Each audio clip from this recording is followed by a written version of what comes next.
Hey everyone, this is Miguel with DH Metal here with Clemens of Carach Angren. How are you, man? Hi, I'm good. We're Good. back here again. And pretty much, like you guys played the third show in Arizona, the second this year, Exactly. Yeah. pretty much. And it seems, again, successful, again, a great show. New music, new songs, for what Yes. I noticed. But this tour has been a little bit different in the sense that when it was announced, since Marduk had to drop out of the bill, how has been the response of the public, of the fans to Carach Angren being the direct support for Rotting Christ? Yeah, you mentioned it right away. It was a very strange start because we were about to go on the first show and we heard like, hey, Ardek has some problems, unfortunately. So we were like, oh shit, what's gonna happen now? Because everything has been prepared for months. But luckily, all the people involved, the whole team, booking agency, management, everything, everyone worked super hard to make it happen, despite they couldn't come.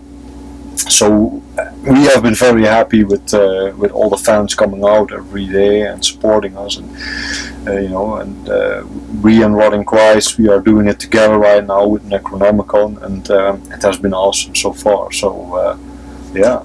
I guess the next question will be, how drastic was the set list change? Because once you hear that Marduk drops, the opportunity to play longer comes across. So do you guys have to fix that set list? Have to have time to add more songs? You guys have a plan when these kind of things happen? Normally we would, but we were super prepared to do this with Owen now on live guitar, so we had like a fixed set list, so this came as a big surprise. So we were not able immediately to play much longer, so we play a little bit longer, but we want to do it right, and it would be wrong, I think, if we play songs half and half or something like that, because we always try to make a horror show out of what we do. So we play 50 minutes, and that's what the fans get, and so yeah, it was a bit of a surprise, and we're trying to make things work, but yeah. No, definitely it came out really, really good. And talking actually about Jack Owen of Deicide, ex-Cannibal Corpse, is the guest guitar player for Carach Angren on this North American tour. How did he end up being involved with Carach Angren? Well, the first time we came out, we toured obviously with Deicide, if you remember, and we got along very well. And Jack mentioned, like, if you ever need a guitar player, I would be ready. So now we were in the situation, we have a couple of people who we always take, and none of them could come. So we thought, like, hey, let's talk to Jack, and he was available. So that was really cool. So it went really quick, and now we're here. How long did it take him to learn the songs and go through the whole process? I think it was a couple of months before, and he got some time to prepare, and we had some, I think especially Seragor, Dennis did a lot of the work and that, and the communication, and that's how it went, yeah. And in this run you also played in new territories. I hear that you guys played in Vegas. How was the reception in those new territories, and which of those new territories do you remember?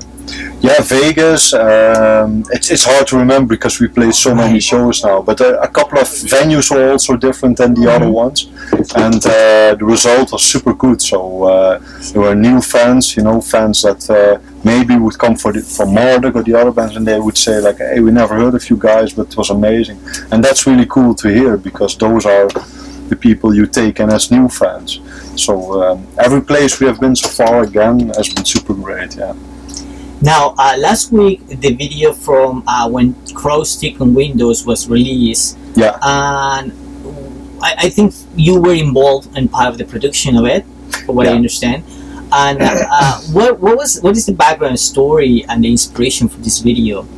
Well, we started already a year ago. I had this idea, like, I want to do something with ballet dancers, and it's funny because our youngest brother, who also is on the crew team a lot of time, his girlfriend is actually a professional ballet dancer, and she sometimes dances on stage with us.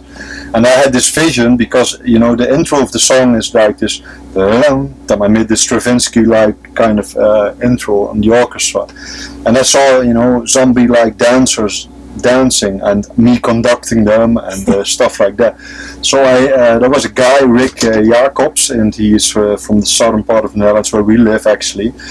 And I looked at a couple of videos he did for bands, and it was totally out of our style. He did a couple of metalcore bands, but I saw it and I was like, I like this style because he has these kind of dynamics and how he works with light, and that fitted with my vision of doing this with the dancers and telling the story. So we sat down with Sergor, Namtai, and Rick, and we developed this story. And what I wanted to do with this video is not retell the story completely visually, because that would be overkill. Right. Because Sergor is already very direct, telling the lyrics to you. Like 2 nights went by and the children run out, everything. And if you would see everything happen, right, that would be like would be cool maybe. So we wanted to focus it on ourselves and the dancers, and then hints of the story, but more atmospheric. And so we worked with the dancers. They prepared the whole song. They prepared the dance actually for the whole song, and we shot that. It was very rough for them because it was super cold in this big hall, and we had all the other locations you see in the forest and all of these thematic things. So we worked very hard, and I think especially Rick did an awesome job in the edit and everything. So I'm very proud of everyone involved. Yeah, the video is killer, and it's something different. I mean, it's more like a companionship from the video more than a description of it. Thank you. Soon after this leg of the tour, once it ends, Carach Angren will be heading 4 headlining dates in Mexico. Yeah. Which is the first time that you guys do that. What are the expectations from the headlining side of the border? Well, this That's came not scary. Well, this came in very a couple of weeks ago actually. So yeah, and we were like, let's do it, because we are already here. We do the 2 tours here in the US and Canada, and so we're very much looking forward to do it actually. And how's the pre-sale going? I have no idea. But I hope it will be good. It's going to be good, right? Mexico has been very good for us. We have played there 2 times. Last time with Flash God and the first time with Behemoth. So I hope it will be great. I'm definitely. Sure. I mean, any crowd south of the border is always going to be wild, and it's going to be really heavy. Insane, yeah.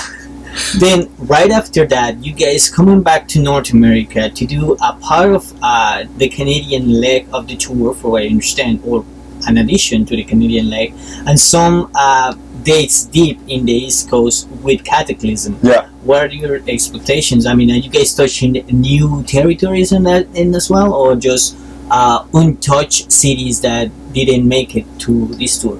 Well, actually, we do this before the Mexican date, so it's we first do this leg and then the Mexican dates. But okay. Look, it doesn't matter. But what we expect, I mean, it's a different package. This is Lord and Christ, Marduk. It's more focused on the black metal side of thing, and Cataclysm is of course a death metal tour. So what I expect is different audience. It's a different vibe probably, but I'm very much looking forward to it. Any new cities? Yeah, I think so too. Yeah, especially in Canada. I mean, we have done a couple of dates in Canada now, Toronto, Montreal, Vancouver, and there are more cities now. So I'm very much looking forward to meet Canadian fans again. They're more deep into Canada, like you said. So definitely. Now, we talked with Peter Tagren a couple of weeks ago of Pain, and he mentioned your collaboration arranging the orchestra for Coming Home, the new album of Pain. Yeah. How was the experience, and how the experience was different with working with him and Lindemann? Because I mean, the album that he produced and he creates with Pain is way different to what he did with Lindemann. How was the experience of working just with Peter? The first time, I mean, it has always been great with Peter. Peter is an amazing musician, producer, so already the first time with Lindemann, with Till and Peter, it was amazing to work, and I got space to develop some of my own ideas into there. And with this, Peter sent me a mail like, I'm doing Pain, and I have a couple of songs, can you help me out? I've got some ideas for arrangements. So it went super smooth because we have been working with Lindemann already. So this time it was like puff, puff, puff, puff, and it was done. So. And you did it at home, or you went to a basement studios? No, I did it at home. Yeah, we do everything online. So, yeah, Dropbox. yeah, exactly. Yeah, but I mean, Peter is an amazing composer and a songwriter, and I feel what he wants to do, and I get space to to build the arrangements up and to make it awesome, and then and we talk a little bit, and but usually it goes super quick. So it's really nice to work with him. Yeah, it's awesome. Last time that we spoke, you were about to begin working on the scores or in the orchestration for the Ex Deo album. Yeah. I understand. It was finished. How that turned out? This was a lot of work, but it was awesome because this was a totally different style. And I did, for example, with Peter, he always has some ideas ready, for the keyboards and orchestra parts, and I just can blow them up like he always says. But for Ex Deo, I just get the songs and I can do whatever I want. I could create a whole orchestra. So. Right. And this was really cool because I could try to venture into this Roman kind of thing. Right. And what I wanted to do is not to overdo this, because you can go at all the cliches. Right. Actually, that's what I was thinking. Yeah. And what I tried to do is make it really dark, because that's what people maybe expect also from me, but not to copy Carach Angren, of course, but and also to give it some signatures of the Roman and Egyptian kind of vibe, But I don't limit myself to, okay, this instrument is from the Roman era. Right. I also venture into other, maybe Indian instruments. I sneak in a lot of stuff, but the end result is epic. It's really, really heavy. I really like it. So, with the Roman subject, did you take any kind of inspiration from series like Spartacus, Rome, Gladiator, things like that? Yeah, definitely. Mauricio, he's inspired. I mean, he's the main guy of all of this and has amazing ideas. So he sent me some links to what inspired him and what he thought could inspire me. So I listened to all of these things that he sent me, and I watched some scenes from 300 again, to get the vibe. Right. With, what is it, Xerxes coming off the... That is an epic moment. And then, then my brain gets going with all of this stuff, and I try to get some melodies and stuff. And so, for me, it's important to get into the atmosphere more, not to copy things literally or something. But so this was the way to do it. Do you have any idea when that one will come out? I think 2017, so next year. Yeah. Oh, 2017. Yeah. Okay. Yeah. All right. Now, closing up, after completing 3 tours in North America, 1 European tour, summer festival dates, and a Mexican headliner, what is next for Carach Angren for next year, for 2017? We are finishing the new album, the writing process. Wow. Yeah. Okay. So we're actually working on it during the tour sometimes. Wow. We never rest. You guys never stop, huh? No, but it's going to be awesome, and we try to record it as soon as possible and hopefully release it next year, but more on that later to confirm it. And we want to tour Europe more because we haven't been out in a while there.